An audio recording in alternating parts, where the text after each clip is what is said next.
जय हिंद दोस्तों, कैसे हैं आप सभी। आशा करता हूं बहुत ही अच्छे होंगे। दोस्तों तैयार हो जाओ क्योंकि आज का साइंस सेट आपके दिमाग का पूरा टेस्ट लेने वाला है। इस वीडियो में ऐसे महत्वपूर्ण क्वेश्चंस हैं जो आने वाली परीक्षाओं में पूछे जा सकते हैं। अगर साइंस मजबूत करना है तो एक भी प्रश्न स्किप मत करना। चलिए शुरू करते हैं आज का शानदार सेशन। देखते हैं पहला क्वेश्चन क्या पूछा। हर किसी प्रश्न का राइट आंसर आप लोग कमेंट बॉक्स में लिखने की कोशिश जरूर करिएगा। चलिए देखते हैं पहला प्रश्न क्या पूछा है आपसे। पहला प्रश्न जो पूछा है वह पूछा है किस रक्त समूह यानी कि ब्लड ग्रुप को सर्वग्राही यानी कि यूनिवर्सल एक्सेप्टर कहा जाता है। बताइए राइट आंसर क्या हो जाएगा। आपसे पूछा किस रक्त समूह को सर्वग्राही कहा जाता है। बताइए राइट आंसर क्या हो जाएगा। बहुत ज्यादा महत्वपूर्ण प्रश्न है, आपका राइट आंसर कमेंट बॉक्स में आ जाना चाहिए। चलिए बताइए राइट आंसर क्या हो जाएगा। अगर राइट आंसर आप लोग ऑप्शन डी लिख रहे हैं तो एकदम सही है। ऑप्शन डी इस प्रश्न का राइट आंसर हो जाएगा। ब्लड ग्रुप ए बी रक्त समूह को ए बी रक्त समूह वाले व्यक्ति को सर्वग्राही कहा जाता है। या व्यक्ति ए बी और ओ सभी रक्त समूहों से रक्त प्राप्त कर सकता है। ए बी रक्त समूह के प्लाज्मा में एंटी ए और एंटी बी प्रतिपिंड नहीं होती है, इसलिए दूसरे रक्त समूहों का रक्त इसके शरीर में प्रतिक्रिया नहीं करता है। बाकी विकल्पों की बात में तो ऑप्शन है या भी बहुत ज्यादा इंपॉर्टेंट है। ओ समूह इसे सर्वदाता यानी कि यूनिवर्सल डोनर कहा जाता है। यूनिवर्सल डोनर जो है ब्लड ग्रुप ओ को कहा जाता है, यह चीज ध्यान रखिए। और रक्त समूह की खोज किसने की, या भी एक क्वेश्चन एग्जाम में बनता है। तो रक्त समूह की जो खोज की थी वह कार्ल लैंड स्टीनर ने की थी, या भी ध्यान रखिएगा। अब चलते हैं अगले प्रश्न की ओर। देखते हैं अगला प्रश्न क्या पूछा है आपसे। अगला प्रश्न जो पूछा है वह पूछा है निकट दृष्टि दोष को दूर करने के लिए किस प्रकार के लेंस का उपयोग किया जाता है। आपसे पूछा है कि निकट दृष्टि दोष को दूर करने के लिए किस प्रकार के लेंस का उपयोग किया जाता है। बताइए राइट आंसर क्या हो जाएगा। राइट आंसर कमेंट बॉक्स में लिख दीजिए। तो बात क्या हो रही है यहाँ पे, निकट दृष्टि दोष जिसे मायोपिया भी कहते हैं। निकट दृष्टि दोष के निवारण के लिए किस लेंस का प्रयोग किया जाता है, लिखिए कमेंट बॉक्स में राइट आंसर लिख दीजिएगा। अगर इससे क्या होगा कि अगर आपका आंसर गलत होता है तो आपको यहां याद हो जाएगा, आगे चल के आप भूलेंगे नहीं। बताइए राइट आंसर क्या हो जाएगा।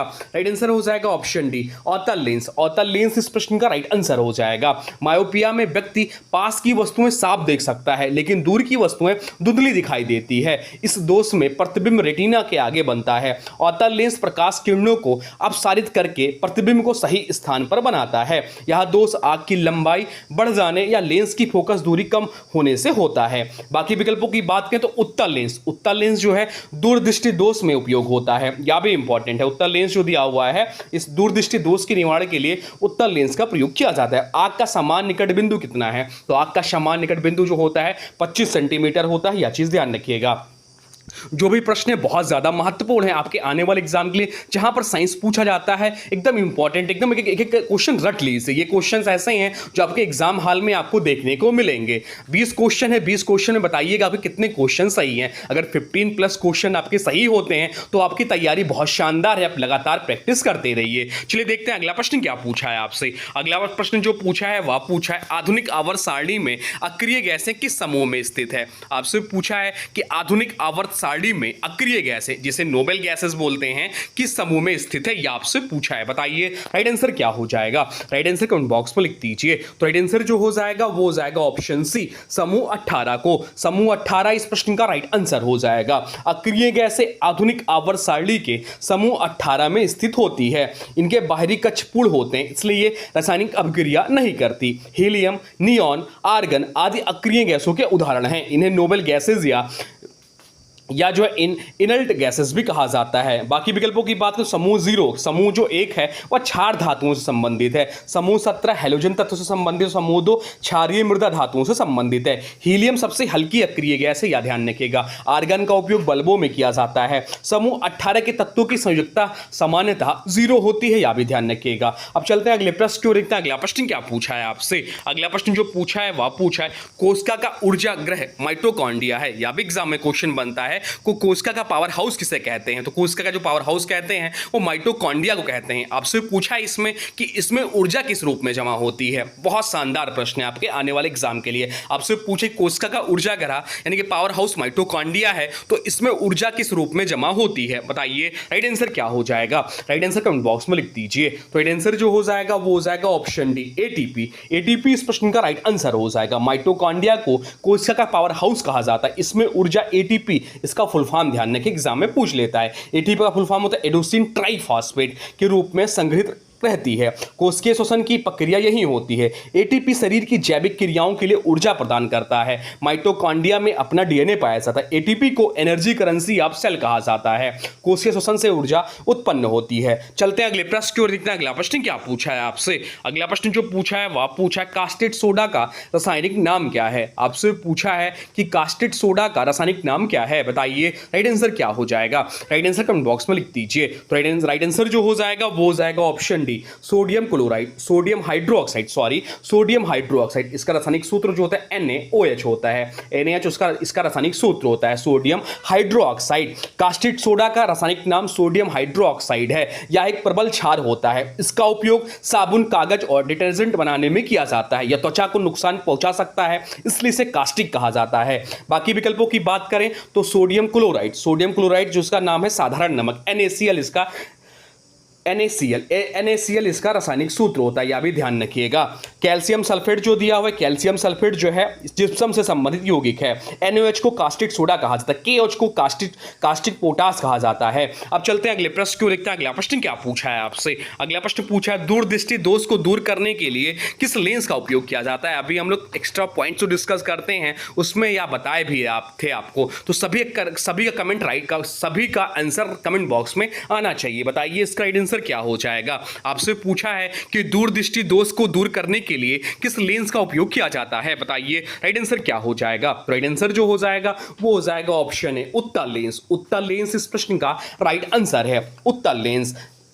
दूरदृष्टि दोष में व्यक्ति दूर की वस्तुएं साफ देख सकता है लेकिन पास की वस्तुएं धुंधली दिखाई देती है। इसे दूर करने के लिए उत्तल लेंस का उपयोग किया जाता है। इस दोष में प्रतिबिंब रेटिना के पीछे बनता है। यह दोष आंख की फोकस दूरी कम होने से होता है। उत्तल लेंस अभी हम लोग पढ़े थे, निकट दृष्टि दोष में उपयोग किया जाता है। समतल दर्पण दृष्टि दोष सुधारने में उपयोग नहीं होता है। मायोपिया जो है निकट दृष्टि दोष किसका प्रयोग करते हैं, तो उत्तल लेंस का प्रयोग करते हैं, ध्यान रखिएगा। चलते हैं अगले प्रश्न की ओर, देखते हैं अगला प्रश्न क्या पूछा है आपसे। अगला प्रश्न जो पूछा है वह पूछा है फलों के रस में खमीर द्वारा होने वाले किण्वन से मुख्य रूप से क्या बनता है। आपसे पूछा कि फलों के रस में खमीर यानी कि ईस्ट द्वारा होने वाला किण्वन से मुख्य रूप से क्या बनता है, यह आपसे पूछा है। शानदार प्रश्न है, बताइए राइट आंसर क्या हो जाएगा। राइट आंसर कमेंट बॉक्स में लिख दीजिए। राइट आंसर जो हो जाएगा वो हो जाएगा ऑप्शन बी, एथिल अल्कोहल बनता है। ऑप्शन बी इस प्रश्न का राइट आंसर हो जाएगा। एथेनॉल बनता है जिसे एथिल अल्कोहल कहते हैं। खमीर शर्करा का किण्वन करके एथिल अल्कोहल बनाता है। इस प्रक्रिया में कार्बन डाइऑक्साइड गैस भी उत्पन्न होती है।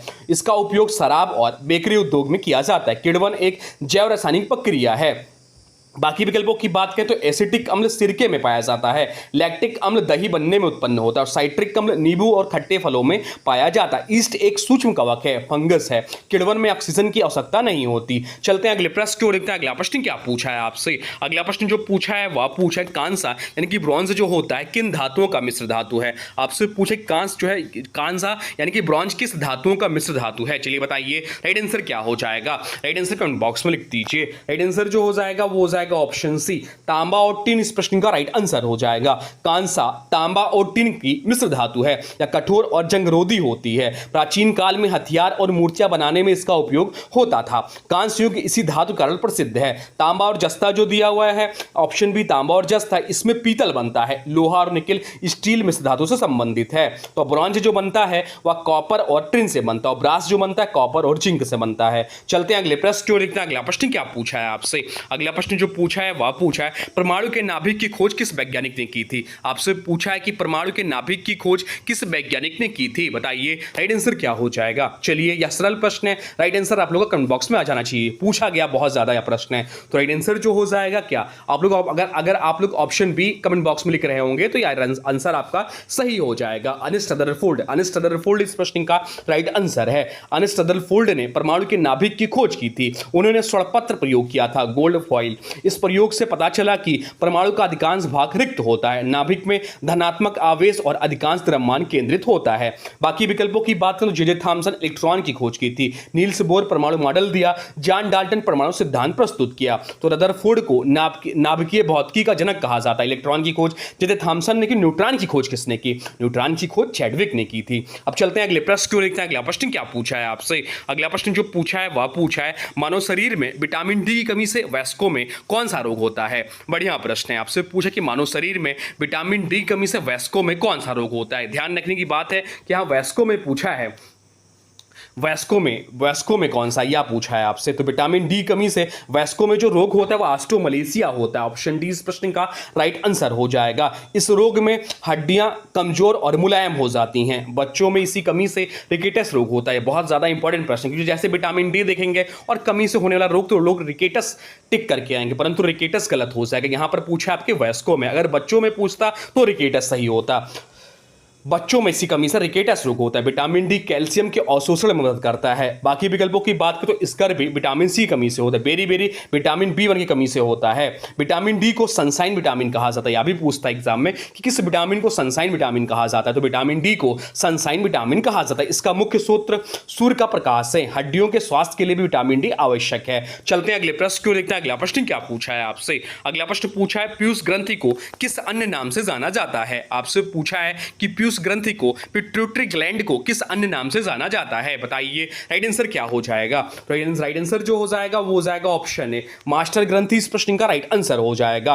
पीयूष ग्रंथि को मास्टर ग्रंथि कहा जाता है। या शरीर की अन्य अंतरास्त्रावी ग्रंथियों को नियंत्रित करती है या मस्तिष्क के आधार भाग में स्थित होती है। इससे वृद्धि हार्मोन यानी कि ग्रोथ हार्मोन सहित कई हार्मोन स्त्रावित होते हैं। तो पीयूष ग्रंथि अंतरास्त्रावी तंत्र की महत्वपूर्ण ग्रंथि है। हाइपोथैलेमस इसे नियंत्रित करता है। ग्रोथ हार्मोन की कमी से बौनापन हो सकता है। चलते हैं अगले प्रश्न की ओर देखते हैं। अगला प्रश्न क्या पूछा है आपसे? अगला प्रश्न जो पूछा है वह भी बहुत महत्वपूर्ण प्रश्न है। आपसे जो पूछा है वह पूछा है रक्त का थक्का जमने में कौन सा प्रोटीन मदद करता है? आपसे पूछा है कि रक्त का थक्का जमने में कौन सा प्रोटीन मदद करता है? बताइए राइट आंसर क्या हो जाएगा?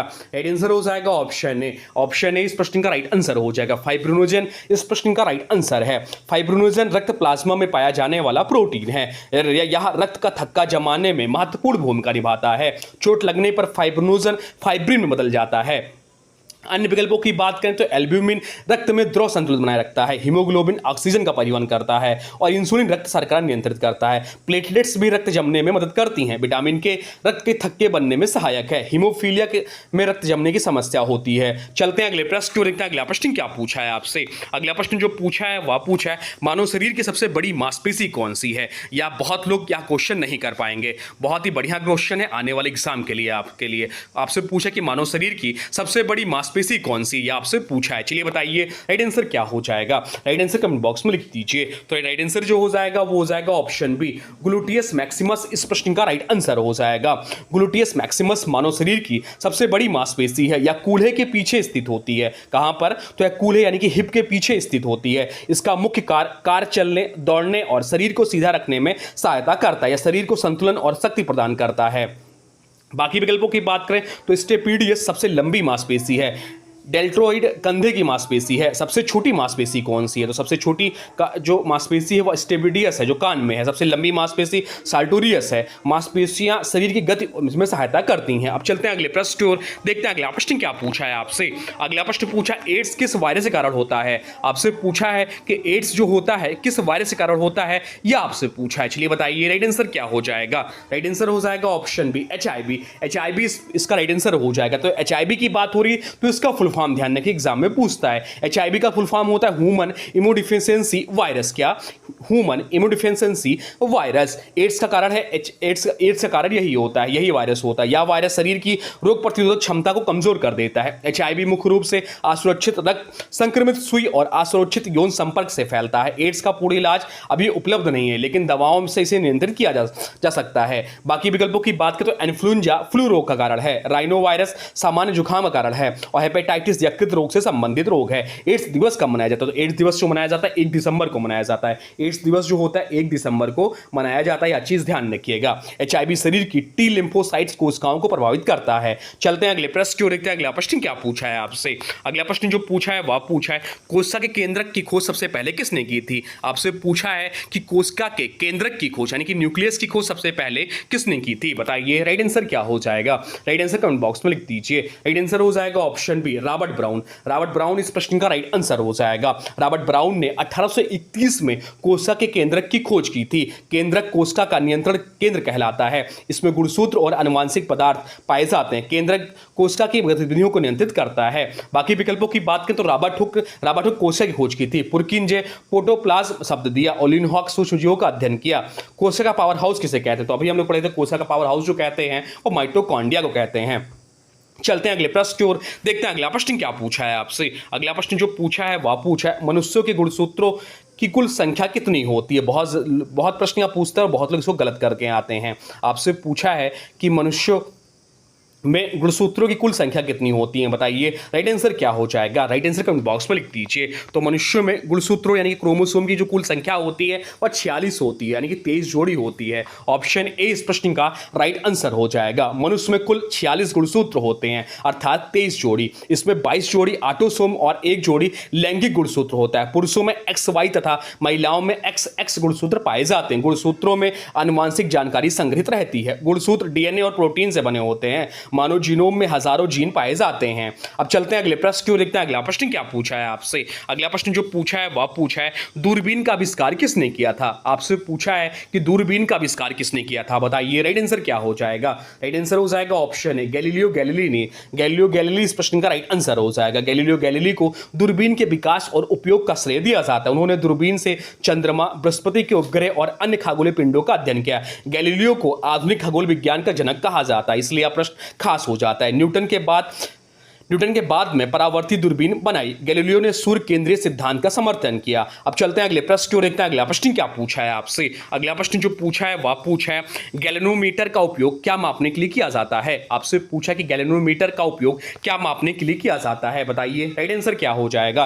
राइट आंसर कमेंट बॉक्स में लिख दीजिए। तो राइट आंसर जो हो जाएगा वो हो जाएगा ऑप्शन बी, विद्युत धारा की उपस्थिति और दिशा मापने के लिए। गैल्वेनोमीटर अत्यंत सूक्ष्म विद्युत धारा का पता लगाने वाला यंत्र है। यह धारा की दिशा और उपस्थिति बताता है। इसका उपयोग विद्युत पदार्थों में किया जाता है। गैल्वेनोमीटर को संशोधित करके एमीटर और वोल्टमीटर बनाया जाता है। बाकी विकल्पों की बात करें तो वोल्टेज वोल्टमीटर से मापा जाता है, प्रतिरोध ओम मीटर से मापा जाता है, ऊर्जा मापक अलग उपकरण से होता है। एमीटर क्या है, तो एमीटर जो है या धारा मापता है, वोल्टमीटर विभवांतर मापता है। गैल्वेनोमीटर में चुंबकीय प्रभाव का उपयोग होता है। अब चलते हैं अगले प्रश्न की ओर, देखते हैं अगला प्रश्न क्या पूछा है आपसे। अगला प्रश्न पूछा है पौधों में फ्लोएम ऊतक का मुख्य कार्य क्या है। आपसे पूछा कि पौधों में फ्लोएम ऊतक का मुख्य कार्य क्या है, चलिए बताइए राइट आंसर क्या हो जाएगा। राइट आंसर कमेंट बॉक्स में लिख दीजिए। राइट आंसर हो जाएगा ऑप्शन डी। ऑप्शन डी इस प्रश्न का राइट आंसर हो जाएगा। पत्तियों द्वारा निर्मित भोजन का परिवहन। फ्लोएम पौधों में भोजन के परिवहन का कार्य करता है या पत्तियों में बने भोजन को पौधे के अन्य भागों तक पहुंचाता है। फ्लोएम जीवित कोशिकाओं से बना होता है या द्विदिशीय परिवहन कर सकता है। जल का संवहन कौन करता है, तो जल का संवहन जो करता है जाइलम कार्य है। ऑक्सीजन का परिवहन पौधों में ऐसा अलग ऊतक नहीं है। जाइलम जो है जल और खनिजों का परिवहन करता है, फ्लोएम भोजन का परिवहन करता है। संवहनी ऊतक पौधों के लिए अत्यंत महत्वपूर्ण है। अब चलते हैं अगले प्रश्न की ओर, जो कि आज का अंतिम प्रश्न है। चलिए देखते हैं क्या पूछा है आपसे। आपसे पूछा कि उष्मा के संवहन की प्रक्रिया मुख्य रूप से किन माध्यमों में होती है। आपसे पूछा है कि उष्मा के संवहन की प्रक्रिया मुख्य रूप से किन माध्यमों में होती है। मैक्सिमम लोग इस क्वेश्चन को गलत करेंगे। चलिए बताइए राइट आंसर क्या हो जाएगा। राइट आंसर कमेंट बॉक्स में आ जाना चाहिए। राइट आंसर जो हो जाएगा वो हो जाएगा ऑप्शन बी, द्रव और गैस। द्रव और गैस इस प्रश्न का राइट आंसर है। संवहन द्वारा उष्मा का संचरण द्रव और गैसों में होता है। इसमें गर्म कण ऊपर उठते हैं और ठंडे कण नीचे आते हैं। समुद्री हवाएं और स्थल हवाएं संवहन के उदाहरण हैं। ठोसों में संवहन नहीं होता क्योंकि उनके कण स्वतंत्र रूप से नहीं चल पाते हैं। उष्मा संचरण के 3 तरीके कौन कौन से, चालन, संवहन और विकिरण। सूर्य की उष्मा पृथ्वी तक विकिरण द्वारा पहुंचती है। गैसों में संवहन सबसे अधिक प्रभावी होता है। तो दोस्तों ये थे आज का साइंस का शानदार प्रैक्टिस सेट। बहुत महत्वपूर्ण प्रश्न लेकर आया था आपके लिए। एक एक प्रश्न रख लीजिए, आपके 20 में से 20 क्वेश्चन सही होने चाहिए। अगर आने वाले दिनों में यहाँ से क्वेश्चन पूछा जाए तो एक भी क्वेश्चन आपके गलत ना हो। तो उम्मीद करते हैं आपको शर्ट पसंद आया होगा। अब आज के वीडियो से प्रश्न है, इसका राइट आंसर आप लोगों को कमेंट बॉक्स में बताना है। आज के वीडियो से प्रश्न है कि पीयूष ग्रंथि को किस अन्य नाम से जाना जाता है। आपसे पूछा गया है कि पीयूष ग्रंथि को किस अन्य नाम से जाना जाता है। इसका जो भी राइट आंसर होगा कमेंट बॉक्स में जरूर बताइएगा। और कुछ भी जो भी कुछ जानकारी चाहते हैं वह भी कमेंट बॉक्स में लिखिएगा, आपको उसका जवाब जरूर दिया जाएगा। और हाँ देखिए, अभी तक आपने वीडियो को लाइक नहीं किया है तो प्लीज़ वीडियो को लाइक कर दीजिए और चैनल पर नए चैनल को सब्सक्राइब कर लीजिए। तो चलिए मिलते हैं एक नए वीडियो में, तब तक के लिए थैंक्स फॉर वॉचिंग। जय हिंद, वंदे मातरम।